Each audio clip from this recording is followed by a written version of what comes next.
आता पोलिसांची विशेष महिला विंग स्थापन करण्यात येणार आहे। येत्या 15 दिवसात ही महिला विंग कार्यान्वित होईल अशी माहिती गृहमंत्री आर पाटील यांनी आज दिली।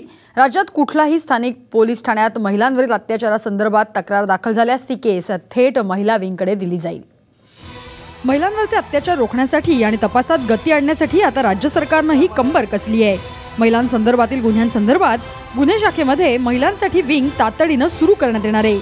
महिलांसंदर्भात गुन्ह्यांमध्ये दोषींना शिक्षा होण्याचं प्रमाणही कमी आहे, त्यामुळे राज्य सरकारने त्या दृष्टीने ही पावले उचलली आहेत। स्थानिक पोलीस स्टेशनला नोंद झालेल्या केसेस या विंगकडे सोपवल्या जातील आणि खोलात जाऊन ही युनिट्स महिलांवरच्या अत्याचाराच्या ज्या केसेस असतील त्यांचा तपास करतील।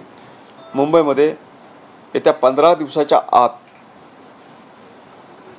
क्राईम विभागाला जोडून जसं इकॉनॉमिकल ऑफिसेस विंग आहे तसं महिलाच्यावर जे अत्याचार होत आहेत या गुन्ह्यांचा तपास करण्यासाठी एक विंग तातडीने सुरू करण्याचा निर्णय आम्ही घेतलाय।